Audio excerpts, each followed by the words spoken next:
এই দেশের মতো সোর নেতা পৃথিবীর কম দেশে আছে। না হয় ঠিক এটা সোনার বাংলা হতো, সোনার বাংলা হতোই। এই দেশের মতো মাটির উর্বরতা পৃথিবীর কম দেশে আছে, এই দেশের মতো আবহাওয়ার চমৎকার অবস্থান পৃথিবীর কম দেশে আছে। আমেরিকা, ইউরোপ সহ আল্লাহ আমাকে অনেকগুলো দেশ ঘোরার সুযোগ দিয়েছে। আপনারা আজকে খবর নেন, আমেরিকার নিউ ইয়র্কে খবর নেন, মাইনাস টেম্পারেচার চলছে, জানুয়ারি থেকে শীত চলে। 50টা অঙ্গরাজ্য আমেরিকার, 30টার মতো রাজ্যে বরফ পড়ে। 3 থেকে 4 মাস গাছের লতা ফাতা পর্যন্ত থাকে না, রাস্তার মাঝে 2 ফিট 3 ফিট উঁচু হয়ে যায় বরফ, ঘর থেকে বের হতে পারে না। পরে মিউনিসিপ্যালিটির লোকেরা আইসা দরজা খুলে দেয়া লাগে।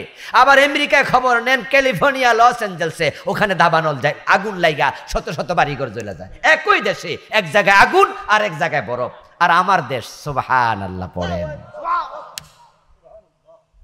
3 থেকে 4 মাস কিচ্ছু হয় না। আর আমার দেশে 12 মাস ফল ফসল হয়, ঠিক না? 12টা মাস হয়।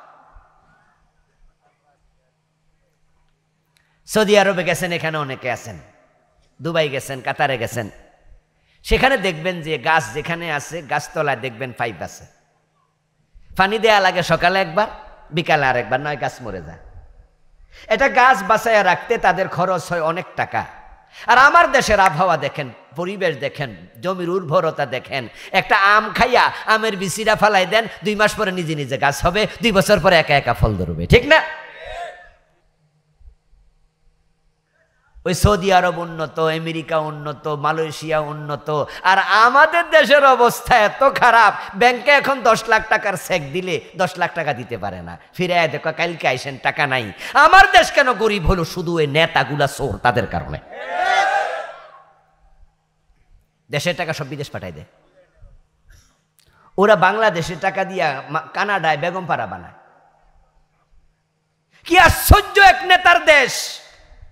বঙ্গবন্ধু শেখ মুজিব স্বপ্ন দেখেছিলেন সোনার বাংলার, কিন্তু 2-2.5 বছর পরে আফসোস করে বলছিলেন, মানুষ পায় স্বর্ণের খনি, উনি পাইছে কি? সোরের খনি। আমি বলি এ চোরগুলো এখন আর চোর নাই, এক একটা ডাকাত হয়ে গেছে। কারণ কয়দিন আগে প্রধানমন্ত্রী সাবেক উনি বলছেন উনার বাড়ির ফিয়ন কত কোটি টাকার মালিক। কত কোটি? আমি কইছি না, উনি কইছিল। আচ্ছা, 400 কোটি টাকা যে চুরি করে, এত চোর না ডাকাত? ছোট ডাকাত না বড় ডাকাত? তো ফিয়ন যদি এত হয়, তাহলে বাড়িওয়ালা কত? কথা বোঝেন নাই? ওর বাড়ির ফিয়ন যদি 400 কোটি টাকার মালিক হয়, তাহলে এই বাড়িওয়ালা কত হাজার কোটি টাকা মাইরা খাইছে। এই হলো বাংলাদেশ। আজ থেকে 14-15 বছর আগে মালয়েশিয়া গেছিলাম ঘুরতে 4 দিনের জন্য।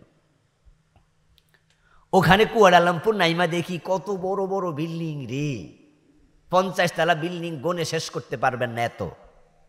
টুইন টাওয়ার একটা আছে মালয়েশিয়া, ওরি বাবা কত উঁচু, টুপি হাতে নিয়ে তারপরে চাইছি, টুপি নি পড়ে যায়। অথচ ওরা স্বাধীন হয়েছে আমাদের 12 বছর আগে। ওরা আমাদের মাত্র 12 বছর আগে স্বাধীন হইয়া ওরা যদি এত মালয়েশিয়া উন্নত করতে পারে, 50 তলা বিল্ডিং ডজন ডজন শত শত বানায় ফেলছে, রোড, কালভার্ট, ব্রিজ, উড়াল সেতু। আরে বাবা কত সুন্দর! পৃথিবীর 1 ক্লাস রাজধানী এখন কুয়ালালামপুর। আর পুরা বাংলাদেশে একটা 50 তলা বিল্ডিং আমরা এখনো বানাতে পারি নাই।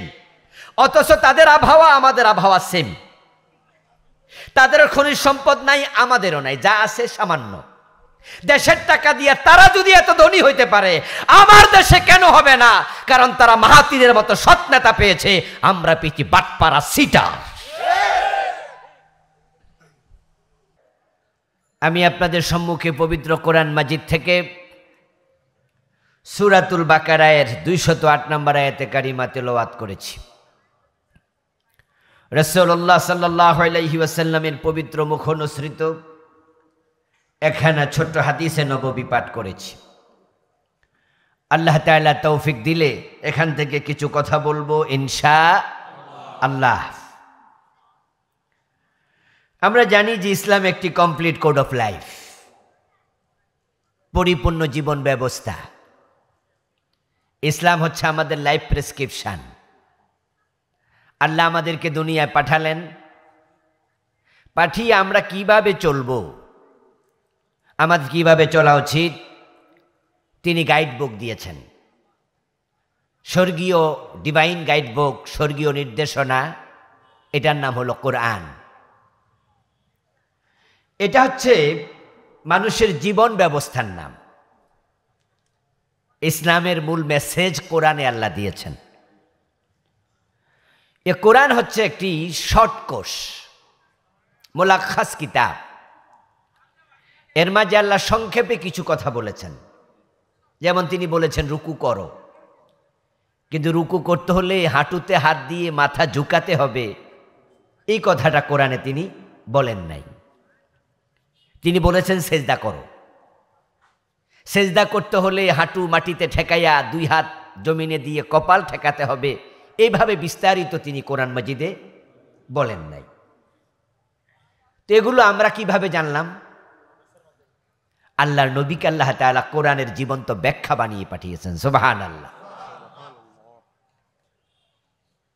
আল্লাহ তাআলা কোরআন মাজিদে বলছেন সুম্মা ইন্না আলাইনা বায়ানা। যখন কোরআন আসলো, জিবরিল আমিন রাসূলুল্লাহর কলবে কোরআন নাজিল করতেন। আল্লাহর হাবিব ভাবতেন যে আমি আবার ভুলে যাই কিনা, তাই তিনি জিহবা বারবার নাড়াতেন, ঠোঁট নাড়াতেন, নাজিলকৃত আয়াত তিনি আওড়াতেন, পড়তেন। তো রাসূলুল্লাহর কষ্ট হতো বারবার পড়াতে। তখন আল্লাহ তাআলা বললেন লা তুহাররিক বিহি লিসানাকা লিতাজালা বিহি। ও নবী, আপনি কোরআন নাজিল হলে তাড়াহুড়া করে ঠোঁট নাড়বেন না। ইন্না আলাইনা জামআহু ওয়া কুরআনাহু ফাইযা ক্বরানাহু ফাত্তাবি কুরআনা সুম্মা ইন্না আলাইনা বায়ানা। ও নবী, আপনি চুপ করে থাকবেন, শুধু মনোযোগ দিয়ে শুনবেন। জিবরিল যখন নাজিল করে আপনি চুপ করে থাকলে চলবে। ইন্না আলাইনা জামাহু, এটা আপনার কলবের মাঝে বসায়া দেওয়ার দায়িত্ব আমি আল্লাহ নিয়েছি। আমি আপনার কলবে এটা বসাই দেব, আপনি ভুলবেন না। তারপরে এখানে যা বলা হবে আপনি মেনে চলবেন, আমল করবেন। সুম্মা ইন্না আলাইনা বায়ানাহু, তারপরে কোরআনে যেটা আছে তার ব্যাখ্যা আমি আল্লাহ আপনাকে নিজেই শিখাবো। এবার রাসূলকে আল্লাহ তাআলা কোরআনের ব্যাখ্যা শিখাতেন। যেমন কোরআনে বলছেন ওয়ারকাউ ওয়াসজুদু, রুকু করো, সেজদা করো। তো কেমনে রুকু করতে হবে, কেমনে সেজদা করতে হবে, আল্লাহ তাআলা এই ব্যাখ্যাটা শিখানোর জন্য জিবরিলকে পাঠালেন। রাসূলুল্লাহর কাছে জিবরিল আমিন আসলেন। সহিহ বুখারীতে এসেছে ক্বালা রাসূলুল্লাহি সাল্লাল্লাহু আলাইহি ওয়াসাল্লাম আম্মানি জিবরিলু ইনদাল বাইতি মাররাতাইন। জিবরিল দুবার, দুদিন 10 ওয়াক্ত নামাজ ইমামতি করে কেমনে নামাজ পড়া লাগে আমি নবীকে শিখাইছে। সুবহানাল্লাহ। আম্মানি জিবরিল, জিবরিল আমার ইমামতি করছে। কিভাবে রুকু করতে হয়, সেজদা করতে হয়, জিবরিল আমিন আমাকে দেখাইছে। জিবরিল আমিনকে আল্লাহ পাঠাইছে, আল্লাহ বলছে এভাবে শিখিয়ে দাও আমার নবীকে। রাসূলুল্লাহর মাধ্যমে পুরা ইসলাম আল্লাহ শিখালেন। আমাদেরকে আল্লাহ দুনিয়ায় পাঠাইয়া মন মতো চলার কোনো অনুমতি তিনি দেন নাই। কেমনে পুরা জীবন চালাতে হবে পুরাটাই আল্লাহ রাসূলের মাধ্যমে আমাদের শিখাইছেন। রাসূলুল্লাহ ছিলেন একজন মানুষ। উনার বাবা ছিল, মা ছিল, স্ত্রী ছিল, সন্তান ছিল। কান্না করলে চোখে পানি আসতো, গায়ে আঘাত দিলে রক্ত বের হতো। তিনি প্রস্রাব করতেন, তিনি টয়লেটে যেতেন, তিনি ঘুমাতেন। কুল ইন্নামা আনা বাশার, আপনি বলুন আমি মানুষ, মিথলুকুম, তোমাদের মতো। তো উনি আমাদের মতো মানুষ হওয়ার কারণ উনার খাওয়া দরকার। এখন কেমনে খাইলে আল্লাহ খুশি হয়, তিনি ডান হাতে খাইয়া, হালাল খাইয়া, চেটে পুটে খেয়ে আমাদেরকে খাওয়ার নিয়মটা শিখাইছে।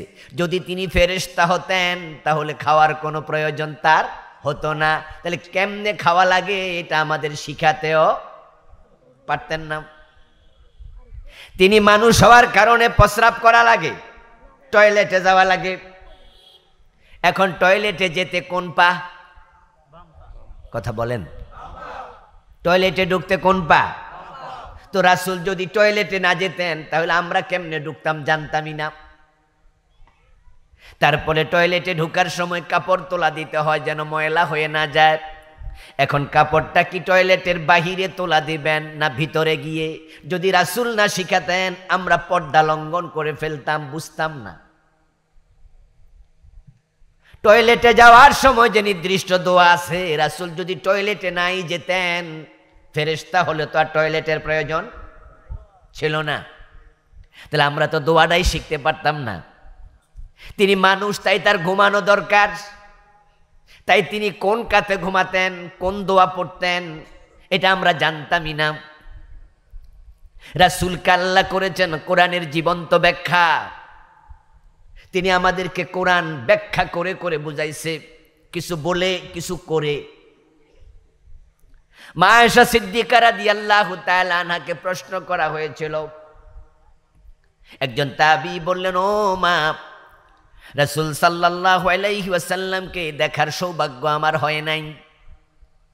আপনার কাছে আমি জানতে এসেছি রাসূলুল্লাহর চরিত্র কর্ম কেমন ছিল, আমাকে একটু বলুন। মা আয়েশা তখন ওই তাবীকে প্রশ্ন করলেন, আওয়ালাম তাকরাইল কোরআন, এই আল্লাহর বান্দা, রাসূলের চরিত্র কর্ম কেমন ছিল জানার জন্য আসলে আমার কাছে, তুমি কি কোরআন পড়ো না? ওই তাবী জবাব দেন, বালা, আমি কোরআন পড়ি। তখন মা আয়েশা বলেন, খুলুকুল কোরআন, কোরআন যদি পড়ো আমাকে প্রশ্ন করা দরকার নাই, কোরআনটাই হলো রাসূলের চরিত্র।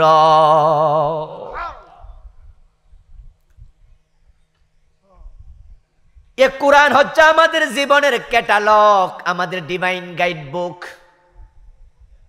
আমরা কেমনে চলবো, কেমনে বলবো, কেমনে করব, কেমনে দুনিয়া চালাবো, কেমনে আখেরাত প্রস্তুত করা যায়, জান্নাতের আখেরাত, ঠিক দুনিয়ায় চলে ফিরে কেমনে আল্লাহর জান্নাত পাওয়া যায়, সব কিছু পুরা জীবনের বিস্তারিত বর্ণনা কোরআন হাদিসে আছে না নাই?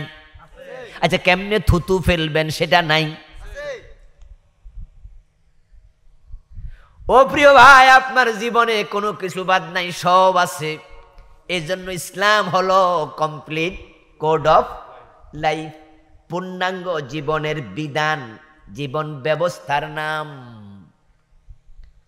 এখন এবার বলুন তো, এই যে মাইক আমরা আওয়াজ হচ্ছে, এই মাইক যিনি বানাইছেন, আমরা যে মোবাইল ইউজ করি, মোবাইল যিনি বানাইছেন, আমরা যে ঘড়ি ইউজ করি, ঘড়ি যিনি বানাইছেন, দেখবেন যে কোনো যন্ত্র যখন আপনি কিনবেন তখন সেখানে একটা ক্যাটালগ বুক থাকবেই। এটা হলো ইউজ করার নিয়ম, লেখা থাকে। আরে ভাই, 10 টাকা 50 টাকা দিয়ে একটা সিরাপ কিনিয়েন, কাশের সিরাপ, দেখবেন এই সিরাপের প্যাকেটের ভিতরে একটা খাওয়ার নিয়মের বুকলেট আছে, পাতলা একটা কাগজ, ইংরেজিতেও লেখা আছে, বাংলাতেও লেখা আছে। আসেনি? আসেনি? আচ্ছা, মন মতো খাইলে ক্ষতি হইব না? আপনি যদি মনে করেন যে সবটা খাইয়া লাই, তাহলে অ্যাকশন না রিঅ্যাকশন? এই জন্য আপনি কেমনে সিরাপটা খাবেন তারও নির্দেশনা আছে।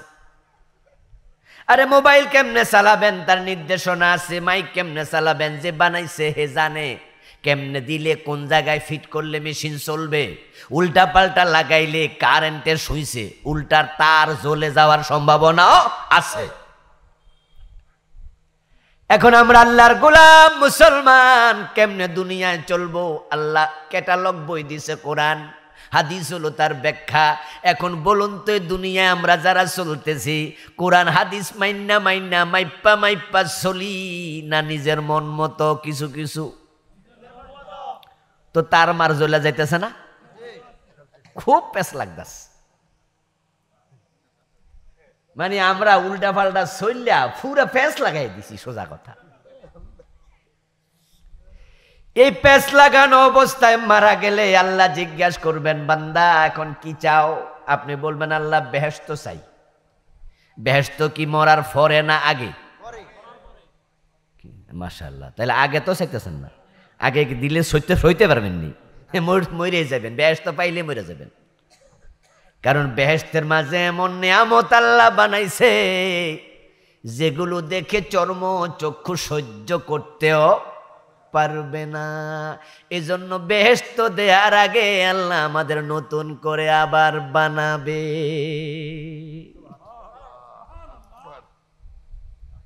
নবী মূসা আলাইহিস সালাম আল্লাহর কাছে বলছিল, রাব্বি আরিনি, ও আল্লাহ আমার একটু দেখা দাও, আমি তোমারে দেখতে চাই। আল্লাহ কইলেন তারানি, ও মূসা এটা সম্ভবই না, আমারে দেখতে পারবাই না। আল্লাহ বোঝে দেখলে মরে যাব, সহ্যই করতে পারবে না। এরপরও নবী মূসা আলাইহিস সালাম একটু হালকা তেরা টাইপের নবী ছিল, খুব মেজাজি, উনার উম্মত ছিল তেরা। উনি আল্লাহর সাথে সম্পর্ক ছিল বড় মজার, মধুর সম্পর্ক। যে বাচ্চা একটু হালকা তেরা টাইপের, মা বাবাও বোঝে, তখন হের অনেক কাজে মা বাবাও ছাড় দেয়, কয় যে যা একটু তেরা করুক গা, কয় না, কেরম কয় না? বড় ভাইরও কয় রে হে একটু দেখে রাখিস, হে বেশি কিছু কইলে মাইন্ড করিস না, এই একটু আগ থেকে এরম তেরা।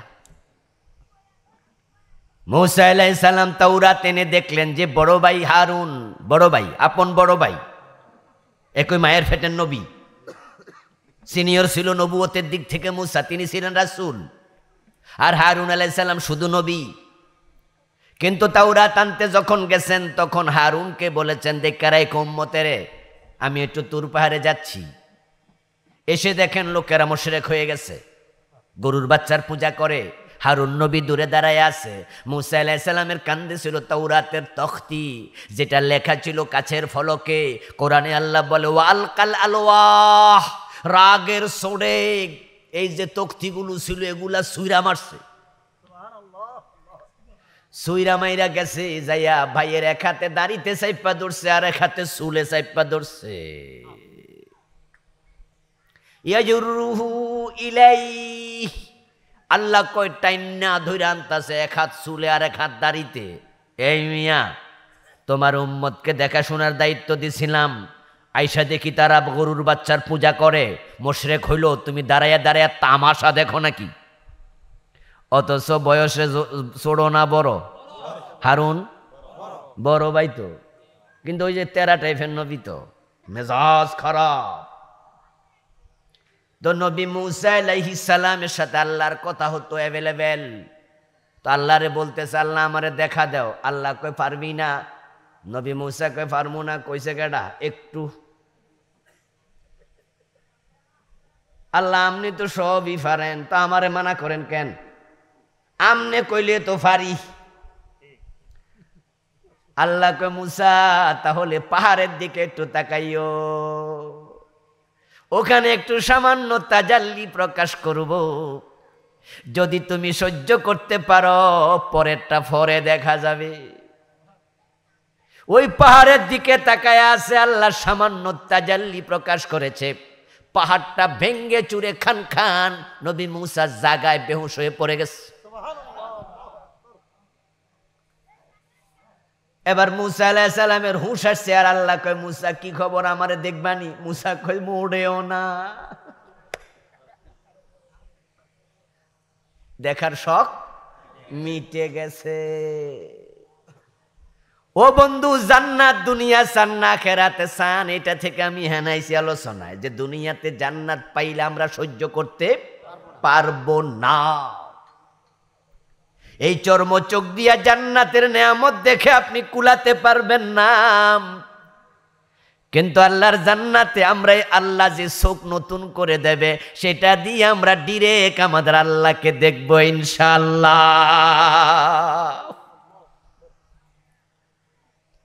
قال النبي صلى الله عليه وسلم سترون ربكم كما ترون القمر ليلة البدر।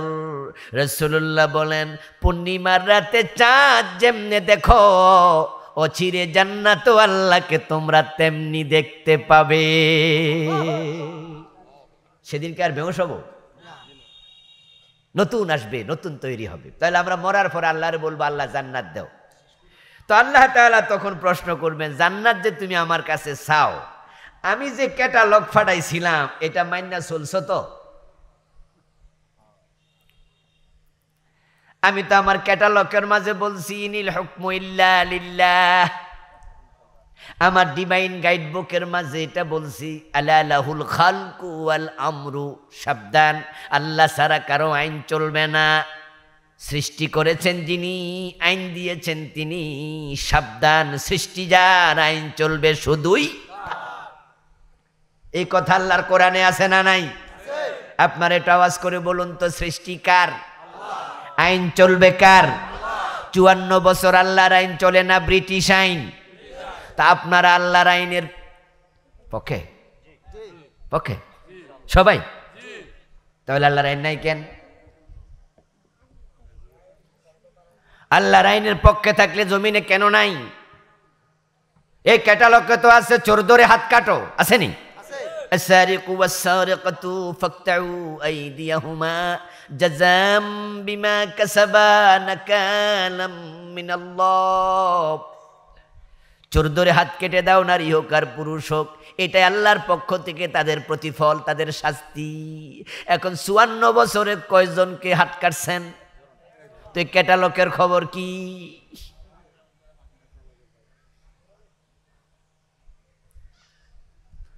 ও দোস্ত, কোরআনে তো আছে আয-যানিয়াতু ওয়াজ-যানি ফাজলিদু কুল্লা ওয়াহিদিম মিনহুমা মিআতা জালদাহ।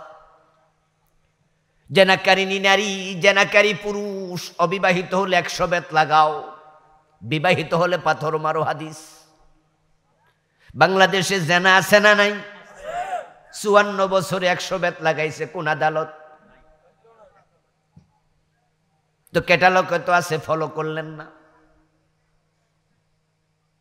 ও দোস্ত, সিরাপ আপনার বাড়িতে আছে, কিনে এনেছেন দোকান থেকে, মন মতো খাওয়া শুরু করছেন। যে ডাক্তাররা সিরাপটা বানাইছে তারাই কিন্তু ওই যে বড় বড় ওষুধ কোম্পানি আছে, ওখানে বিজ্ঞানী আছে, কোন ওষুধ মানুষের কোন দরকার। আরে দোস্ত, এই যে কয়দিন আগে হলো করোনা, আমরা প্রথম দেখেছি করোনার কোনো ওষুধ পৃথিবীতে নাই, কত মানুষ মরে গেল, পরে আস্তে করে ভ্যাকসিন তৈরি হলো। আপনারা তো ভ্যাকসিন দিচ্ছেন না? আমিও তো দিচ্ছি, সবাই আমরা করোনার ভ্যাকসিন দিয়েছি, ডোজ দিয়েছি, টিকা দিয়েছি।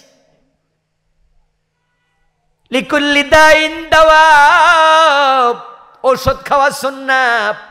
আমার রাসূল নিজে ওষুধ খেয়েছেন এবং তিনি হাদিস, তিনি বলেছেন যে প্রত্যেক রোগেরই ঔষধ আছে। এখন করোনার ভ্যাকসিন আসলো, আলহামদুলিল্লাহ। এখন পৃথিবীতে করোনা নাই বললেই চলে। এক সময় শুধু কলেরা হইয়া মানুষ মরে যেত, ঠিক না? মুরব্বীদের জানতে যে গ্রামের পর গ্রাম সাফ হয়ে যেত। আলহামদুলিল্লাহ এখন ওর স্যালাইন ভাইরাস।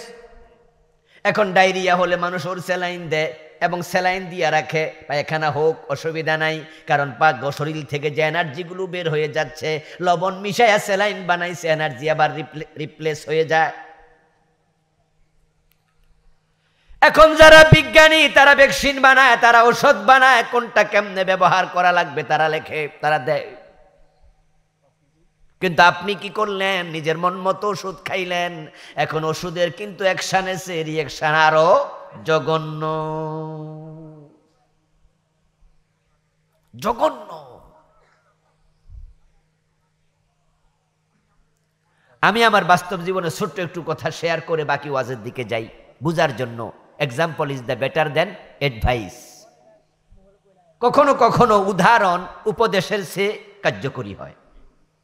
এই জন্য কোরআন পড়লে আপনি দেখবেন কোরআনে মশা মাছি উদাহরণ আছে না, ঘোড়া গাদার উদাহরণও আছে। আমি ছোটকালে আমার বমি হয়েছিল, খুব বমি হওয়াতে ডাক্তার ওষুধ দিছে, ওষুধ খেলাম। কিছুক্ষণ পরে আমার আরেকজন আইসা আরেকটা ওষুধ দিছে, তখন ওইটাও খাইলাম। আধা ঘন্টা 1 ঘন্টা ব্যবধানে আমার জিহবা বের হয়ে যাচ্ছে, মানে আমার জিহবা গালের ভিতরে আর থাকে না, বের হয়ে যায়, এভাবে বের হয়ে যায়। কিরে জিহবা কন্ট্রোল করতে পারছি না। তা আমার এক দুলাভাই ডাক্তার, তখন তার মোবাইলের যোগ ছিল না,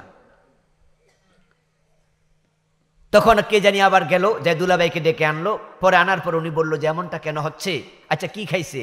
পরে যখন বলছে যে এই, তখন উনি বললেন যে ডাবল ডোজ হয়েছে। ডাবল ডোজের কারণে তার রিয়েকশন। এখন এই অ্যাকশন আবার কমাইতে হবে, আরেক ওষুধ দিছে, তারপরে অনেকক্ষণ পরে কন্ট্রোলে আসছে। তাহলে এটাই তো বাস্তব, যেটা ঔষধ কোম্পানি বানাইছে, বিজ্ঞানী বানাইছে, তার ক্যাটালগের বাহিরে গেলে রিয়েকশন হতেই পারে। আপনি মরার পরে আল্লাহর জান্নাত চাইবেন, কিন্তু মরার আগে আল্লাহর ক্যাটালগ ফলো করবেন না। আল্লাহ আপনারে জান্নাত কেন দেবেন? আমার মাহফিলে আজকে যারা আছেন, আল্লাহর জান্নাতের যাওয়ার চিন্তা সবার আছে কিনা? তো জান্নাতে যেতে হলে আল্লাহর বক্তব্য সূরা আল বাকারার 208 নম্বর আয়াত, ইয়া আইয়ুহাল্লাযীনা আমানু দুখুলু ফিস-সিলমি কাফা, ও ঈমানদারেরা ইসলামে পরিপূর্ণ প্রবেশ করো। ইসলাম কি অপূর্ণ ধর্ম না সম্পূর্ণ ধর্ম? সবাই বলেন, সবাই বলেন ভাইয়েরা, ইসলাম কি আংশিক ধর্ম না পুরা ধর্ম? তাহলে অনুসরণ আংশিক না পুরা? এটা আল্লাহর অর্ডার। ওই ইমানদারেরা ইসলামে পরিপূর্ণ প্রবেশ করো। আল্লাহ বলছেন কুতিবা আলাইকুমুস সিয়াম ফামান শাহিদা মিনকুমুশ শাহরা ফালিয়াসুমহু, রমাদান যখন পাবে রোজা রাখো, রোজা ফরজ। আল্লাহর অর্ডারের কারণে রোজা রাখা আমাদের জন্য নফল না ফরজ? কুতিবা আলাইকুমুস সিয়াম বললেন, আকিমুস সালাহ বললেন, নামাজের সময় হলে নামাজ পড়ো 5 ওয়াক্ত। নামাজ পড়া নফল না ফরজ? ইসলামে পরিপূর্ণ প্রবেশ করো। এখন ইসলামে পরিপূর্ণ প্রবেশ করার আদেশ আল্লাহই দিলেন, রোজা নামাজের আদেশ যিনি দিলেন, ওই দুইটা যদি ফরজ হয়, ইসলামে পুরা ঢোকা নফল না ফরজ? আমরা পুরা ঢুকছিনি, আমরা অর্ধেক মেনে কিছু মেনে জান্নাত খুঁজছি। ও দোস্ত, আপনি ইসলাম কিছু মানছেন না। আজকের মাহফিলে আপনি আসছেন, নামের আগে আলহাজ আছে, আলহাজ আব্দুল জলিল, আলহাজ আব্দুল করিম, অথচ বাপ মা মরছে 7 বছর 10 বছর, বোনের হক দেয় না, জোর করে খায়। এমন হাজি গাজি নামাজি আছে না নাই? নিজেরটাও খায়, বোনেরটাও খায়। আবার জিজ্ঞাসা করি জান্নাতে যাবেননি, মুস্কি হাসি দিয়ে কব হুজুর চলেন, এখনই যাবো। قال رسول الله صلى الله عليه وسلم من قطع ميراث وارثه قطع الله ميراثه من الجنة। নবীজি সংবাদ দেয়, শোনো, যে ওয়ারিসের মিরাজ কেটে রাখে, আল্লাহ তার জান্নাত কেটে নিয়ে যায়।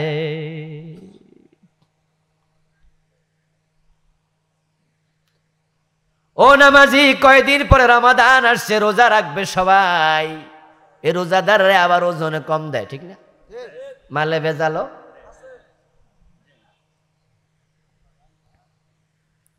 তুমি মানুষকে ওজনে কম দিয়ে আবার নামাজ পড়ে জান্নাত খুঁজছো, তুমি তো ব্যাককল, তুমি তো বোঝোই না ইসলাম কি। আল্লাহ কোরআনে বলছে, ক্যাটালগের মাঝে আছে ওয়াইলুল লিল মুতাফফিফিন, যারা ওজনে কম দেয় তাদের জন্য আমি ওয়াইল দোজক বানাইছি। الذين إذا اكتالوا على الناس يستوفون وإذا كالوهم أو وزنوهم يخسرون। আল্লাহ কত সুন্দর করে ব্যাখ্যা করে, দেয়ার সময় কম, আনার সময় আনে বেশি।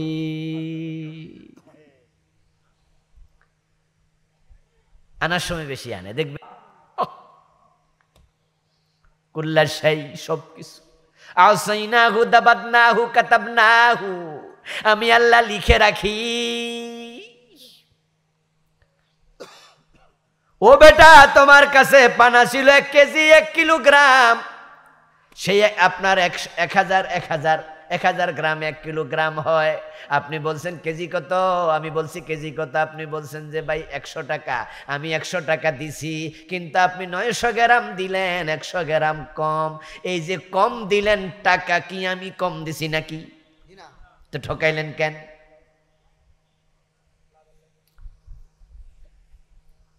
قال النبي صلى الله عليه وسلم الويل واد في جهنم يهبي به الكافر 40 خريفا قبل أن يبلغ قارة নবীজি বলেন ওয়াইল হচ্ছে জাহান্নামের একটা গর্তের নাম, উপত্যকার নাম, যেখানে জাহান্নামীকে ফেলে দিলে তলায় যেতে 40 বছর লাগবে। ওই গর্তে ফালামু তুই যদি ওজনে কম দেশ। ওই যে কইছি ক্যাটালগ ফলো না কইরা যেখানে হেয়ানে ফিটিং দিয়েছেন তার জইলা মইলা শেষ। আমাদের জান্নাত শেষ হয়ে গেছে, ছুটে গেছে অনেকে। আপনার লোভ আপনাকে ধ্বংস করে দিল, আপনি শেষ হয়ে গেলেন। ফজরের নামাজ পড়ছে মসজিদে জামাতের সাথে, টুপিটা এখনো মাথায় আছে, কোদালটা কান্দে লইয়া গেছে খেতে ধান লাগাবে, তাই ক্ষেত তৈরি করতেছে। এখন ক্ষেতের আইল বাঁকা কইরা লাগ কোপ মাইরা, তবে কোপের সময় সুবহানাল্লাহ কয়, কারণ জিকির এখনো থামে নাই। তো ক্ষেতের আইলা ছিল সোজা, কোপাইয়া বাঁকা বানাইলেছে, এমন আছে না? চিন্তা করছে যে 20 হাত লম্বা যদি 4 আঙ্গুল করে বাড়ায় তাও তো আধা শতক বেড়া যাবে। এক লাইন চাচা সুন্দর কইরা কইতাছে, এক লাইন রোয়া বেশি হইব। সুবহানাল্লাহ কইয়া কোপ মারতাছে, বাহ! ওই যে এক লাইন বাড়াবে সুবহানাল্লাহ কইছে, জিকির আছে মুখে।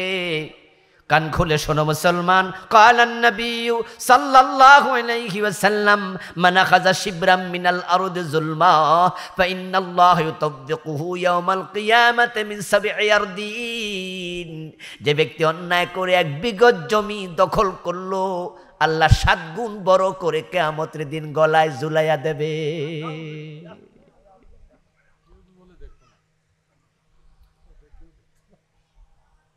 সেদিন টেনে নিতে পারবেন তো? এত বিশাল জমিন, 7 গুণ মানে বুঝেন তো নিচে কোথায় গেছে জমিনটা? এ সবটা হবে আপনার গলার ভিতরে। ও প্রিয় ভাইরা, ইসলাম আমরা মানি না তা নয়, আল্লাহ জানে যে আমরা মানব, তবে আমরা হব সুবিধাবাদী। ইসলাম মানব ততক্ষণ সুবিধা আছে, অসুবিধা যেখানে ইসলাম মানব না সেখানে। তাই দেখতে পান মসজিদে সবাই আল্লাহর কথা মানে, রাসূলের কথা মানে, ডান পা দিয়ে ঢোকে, বাম পা দিয়ে বের হয়, আল্লাহু আকবার বলে নামাজ শুরু, সালাম ফিরিয়ে নামাজ শেষ করে। ইমাম যদি মাগরিবের ফরজ 2 রাকাত পরে ভুল করে সালাম ফিরায়, এক মুসল্লিও ফিরায় না, লোকমা দিয়া সোজা করে। আমার রাসূল পড়েছেন 3 রাকাত মাগরিবের ফরজ, ইমাম আপনি ভুল করছেন। বাবা হলো ইমাম, ভুল করলে ছেলে ছাড়ে না। সবাই আল্লাহ রাসূল মসজিদে মানে, কিন্তু আদালতে মানে না। এমপি হয়ে সংসদে ঢুকলে আল্লাহর আইন আর মানে না, চেয়ারম্যান হইলে আর মানে না, মেম্বার হইলে মানে না, ওসিডিসি টিউনো হইলে মানে না, বিচারক হলে মানে না, শুধু মসজিদে মানে। কারণ মসজিদে আল্লাহর আইন মানলে কোনো অসুবিধা নাই, আদালতে মানলে সমস্যা। চোর ধরে হাত কাটো, এই আইন যদি চালু হয়ে যায়, বাংলাদেশের 95% নেতার হাতে থাকবে না।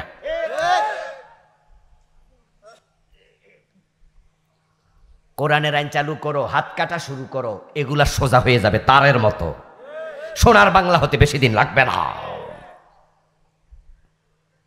আমরা ক্যাটালগ ফলো না করার কারণে দুনিয়াতে অশান্তি, আখেরাতে মাইর।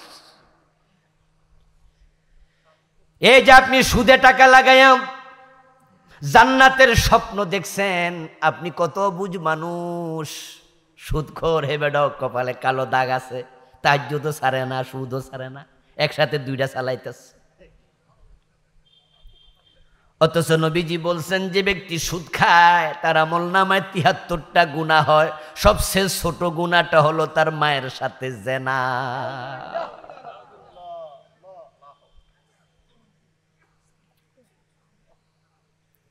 قال رسول الله صلى الله عليه وسلم للربا 73 بابا أيسرها أن ينكح الرجل أمه।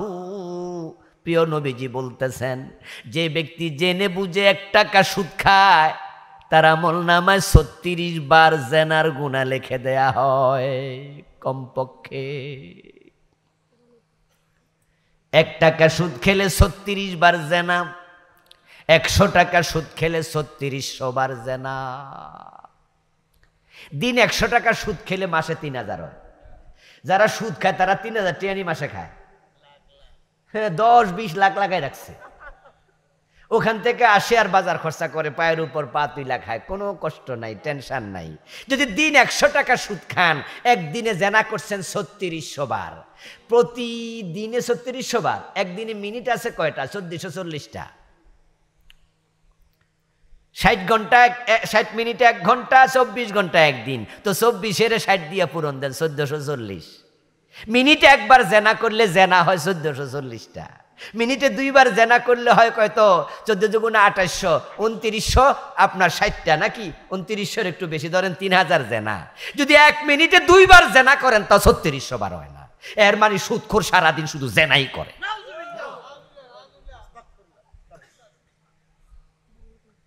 সুদখোর যখন নামাজে খাড়ায় তখনও তার আমল নামায় জেনার গুনাহ যোগ।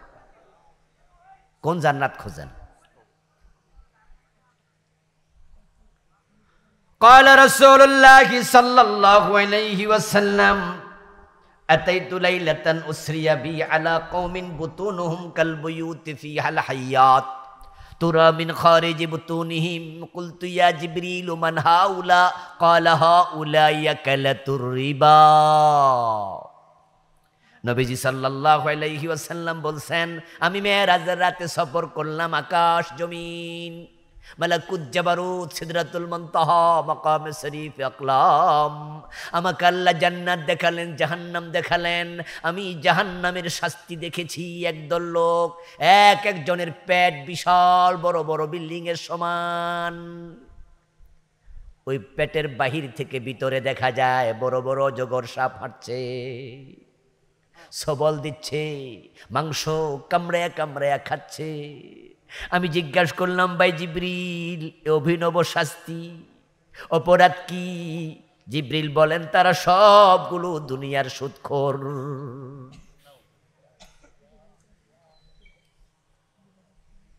রাসূলের হাদিস হচ্ছে সুদ খাইলে এই শাস্তি, আর আপনি তাহাজ্জুদ পড়তেছেন।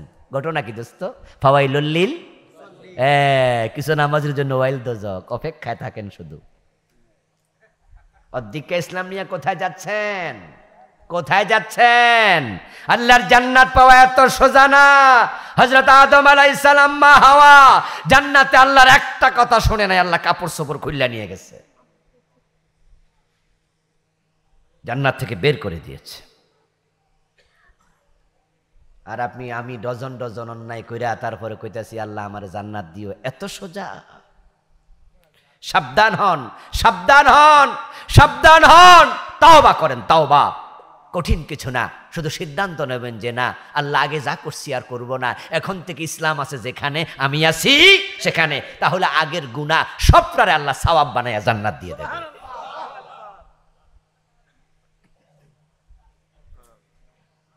সব সব মাফ করে দেবে, সব।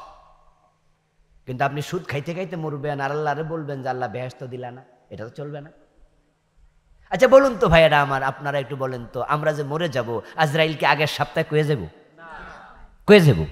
তো এমনও তো হতে পারে যেদিন আপনি মারা গেলেন সুদে তখনও টাকা লাগানো। তাহলে সুদের মাঝে সবচেয়ে ছোট গুনাহটা মায়ের সাথে জেনা করা। এটা দ্বারা কি বোঝা গেল? যার সুদে টাকা লাগানো অবস্থায় মৃত্যু হয়, সে মায়ের সাথে জেনা করতে করতে মরে। তো কিসের জান্নাত আপনি খুঁজতেছেন? এই জন্য আল্লাহ বলে ইসলামে পুরা ঢোকো, পুরা। কেউ কেউ মনে মনে বলবেন, হুজুর তাহলে কিছু যে মানি এগুলো কি বাদ নি? আমি বলি, দোস্ত আমার দোষটা কি? ওয়াজ তো আমি করি, তবে কথা তো আমার নয়। আমার আল্লাহর ওয়াজ হচ্ছে আফাতুমিনুনা বিবাদিল কিতাবি ওয়া তাকফুরুনা বিবাদিন ফামা জাযাআ। তোমরা কি কোরআনের কিছু মানবা, কিছু মানবা না? যদি এমন করো আমার কাছে কোনো পুরস্কার নাই।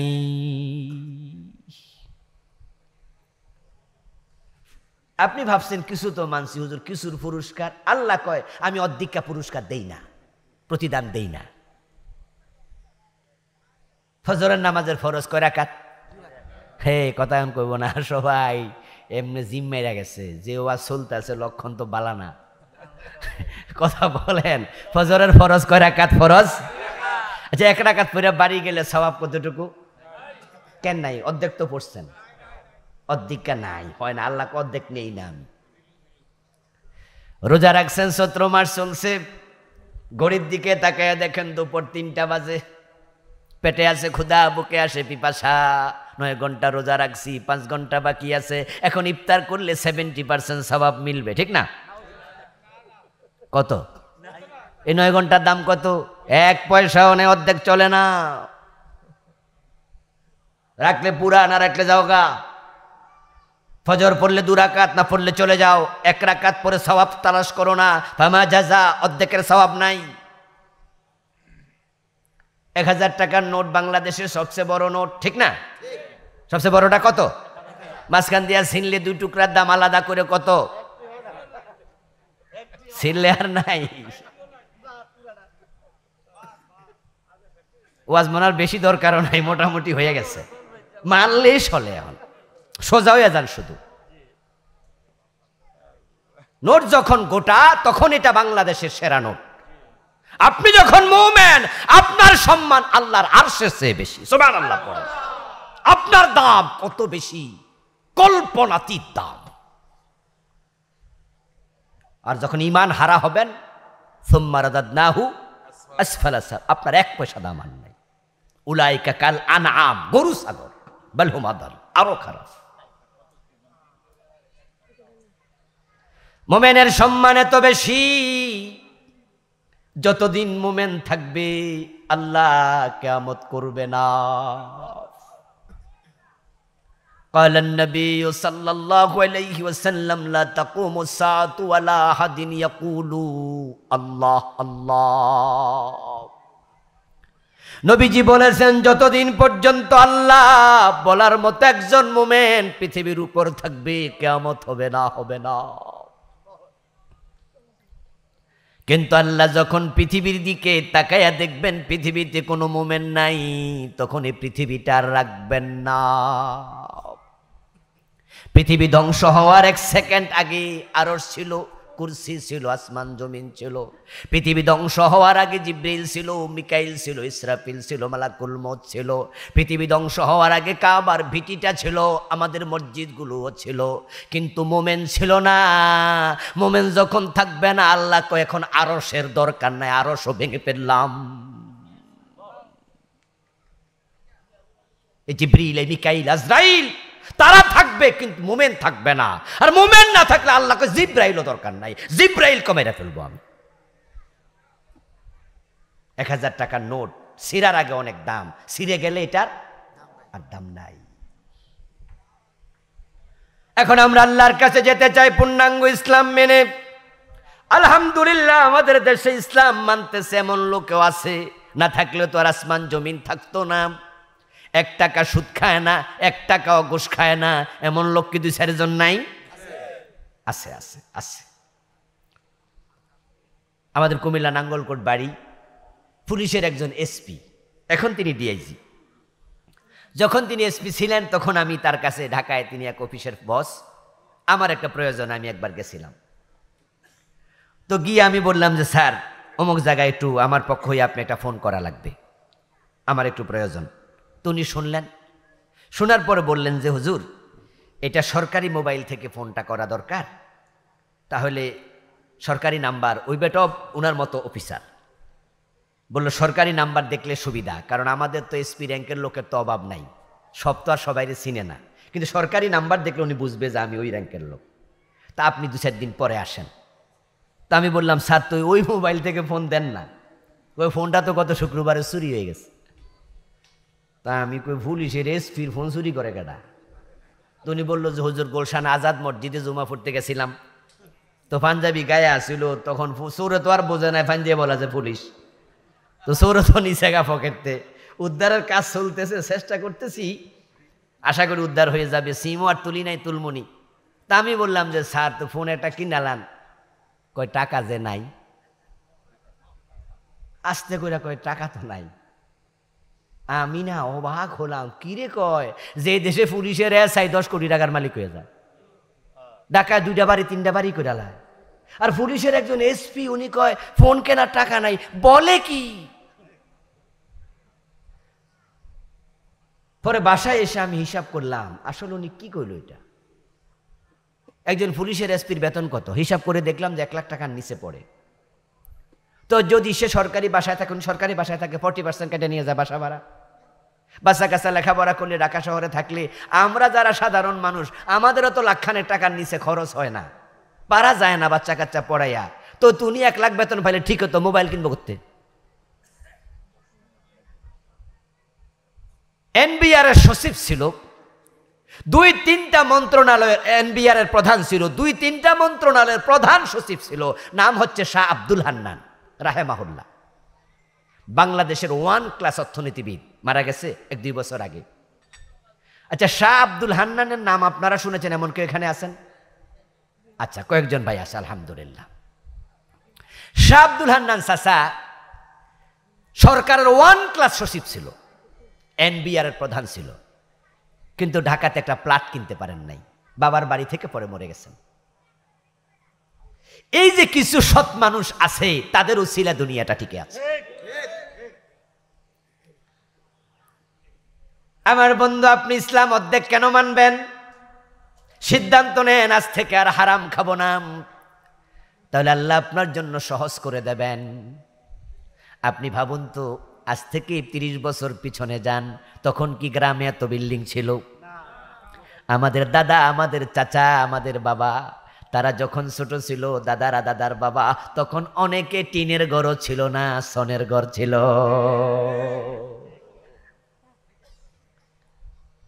তারা যদি সনের ঘরে থাকে, আমার আলিশান বিল্ডিংটা কি দরকার? এখন বিল্ডিং তো একটা হইল হইব না, 2-3টা বানাইতে হইব, 10 তলা 5 তলা বানাইতে হবে। নিজে থাকবো এক প্লাটে, বাকিগুলা ভাড়ায় দেব। ওই লোভের কারণে ব্যাংক থেকে সুদ করে তারপরে বাড়ি বানায়। কুমিল্লা শহরে যান, আপনার ক্যান্টনমেন্টে যান, যে বড় বড় 6 তলা 10 তলা বিল্ডিং দেখেন, খোঁজ নেবেন, অধিকাংশ বিভিন্ন সুদী ব্যাংক থেকে টাকা আনছে। এবং ব্যাংক বিল্ডিং এর গায়ে লেখা দেখবেন, সোনালী ব্যাংকের কাছে দায়বদ্ধ, এরকম লেখা চোখে পড়ে না? সুদে টাকা আনছে। লানা রাসূলুল্লাহ সাল্লাল্লাহু আলাইহি ওয়াসাল্লাম আকিলার রিবা ওয়া মুকিলাহু ওয়া শাহিদাইহি ওয়া কাতিবাহু ওয়া ক্বালাহুম সাওয়া। প্রিয় নবীজি লানত করেছেন 4 ব্যক্তিকে, আল্লাহর গজব পড়ুক তোর উপর, আল্লাহর লানত পড়ুক তোর উপর। রহমতের নবী বদদোয়া দেয় যে সুদ খায়, যে সুদ দেয়, যে সুদ লিখে, যে সুদের সাক্ষী থাকে। রাসূল বলেন অপরাধের দৃষ্টিকোণ থেকে 4 জন সমান। এই যে রাস্তায় গাড়ি দেখেন না, এই বলবো গাড়িগুলো, সুন্দর সুন্দর গাড়িগুলো, অধিকাংশ কোম্পানি সুদে টাকাই না গাড়ি কিনে। এই গার্মেন্টস শিল্প দেখেন না, অধিকাংশ গার্মেন্টস মালিক সুদে টাকা আনছে, রাষ্ট্রের টাকা শেষ করে দিচ্ছে ওরা। আপনার লোভ আপনাকে শেষ করে দিচ্ছে। আলকানা আলকানা আলকানা, স্বল্পে তুষ্ট থাকো। আল্লাহ তোমার যতটুকু সামর্থ্য দিছে, টিনের ঘরে ঘুমাও, সনের ঘরেই থাকো। তোমার রিক্সা কিনে রিক্সা চালাইবা, সিএনজি বা দরকার নাই, তোমার সিএনজি আনা বাস কেনা দরকার নাই। যতটুকু সামর্থ্য আছে চলো। তুমি ডাইল ভাত খাও, পোলাও কোরমা দরকার নাই। তোমার ছেলেকে প্রাইমারি স্কুলে, সরকারি স্কুলে পড়াও, প্রাইভেট স্কুলে দরকার নাই। আল্লাহ যতটুকু দিছে আলহামদুলিল্লাহ বলো। সিদ্ধান্ত নেও হারামে মুখ দেব না, আল্লাহ ইসলাম মানা সহজ করে দেবেন। হালাল ভাবে কোটি টাকা যদি আসে, ওয়েলকাম। হযরত ওসমান কি গরিব ছিল না ধনী ছিল? বলেন না, কথা বলেন না। ওসমান রাদিয়াল্লাহু গরিব না ধনী? ওসমান গনি রাদিয়াল্লাহু তাআলা। সাহাবীদের মাঝে ধনী সাহাবীও ছিল, নবীদের মাঝে ধনী নবী ছিল না? হযরত সুলাইমান কত ধনী নবী ছিলেন। আপনি ধনী হইতে ইসলাম মানা করে নাই, হালাল ভাবে হন। আরেকটা মেসেজ দিয়ে আলোচনা শেষ করব। লম্বা আলোচনা যেহেতু হাসিব ভাই করছে, আমিও একটু ছোট্ট করে শেষ করি আজকে। কালকে আবার হবে তো না, শুনতে শুনতে কাইল হয়ে যাবেন। আমার প্রিয় ভাইরা, আপনি আমি দুনিয়াতে আসছি, আমাদেরকে পাঠাইছেন কে? সবাই বলেন, সবাই বলেন কে? আচ্ছা, যিনি পাঠাইছে কি খাবো তার কি চিন্তা নাই?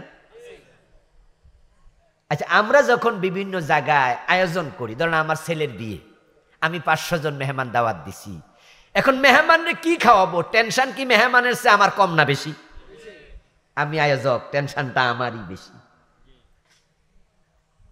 কারণ যদি আমার আয়োজনে ত্রুটি হয়, বদনামিটা কার?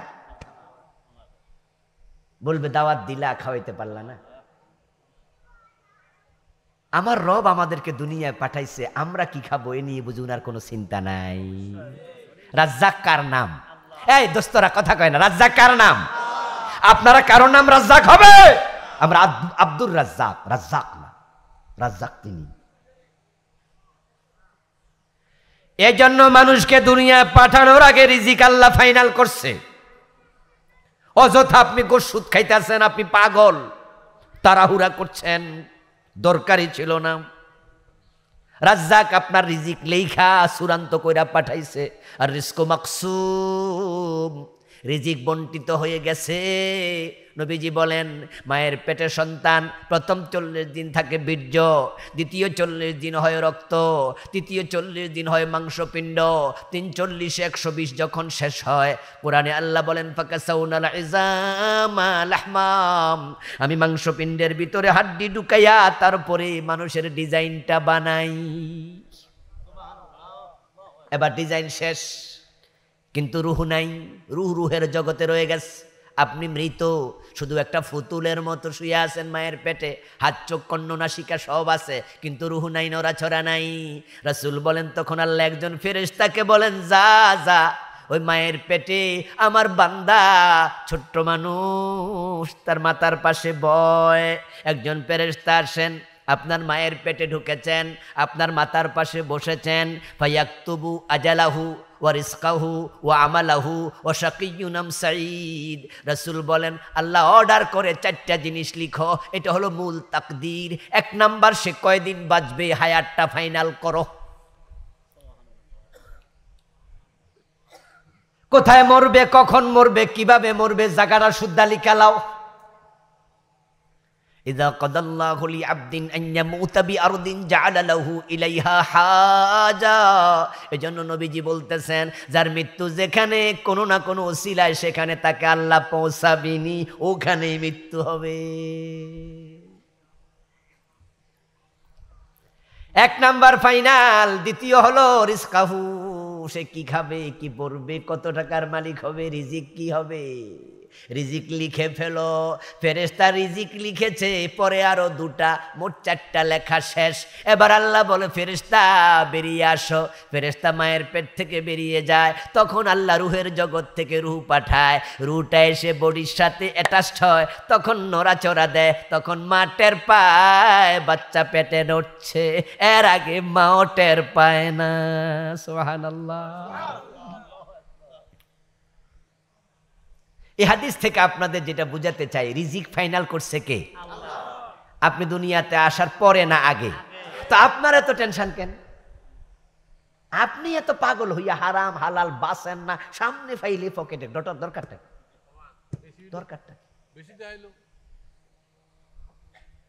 এই জন্য ধৈর্য ধরেন, ধৈর্য ধরেন, ধৈর্য ধরেন। গরিব ছিল, ধনী হয়ে গেছে, ধনীর বাপ ধনী, ছেলে ফকির হয়ে গেছে, মনে আছে না? সব তাকদীর, সব তাকদীর। আমরা শুধু ওসিলা ধরবো, আর কিছু নয়। আল্লাহ তাআলা রিজিক লিখেছেন। এখন বলছে ফাইযা কুদিয়াতিস সালাতু ফান্তাশিরু ফিল আরদি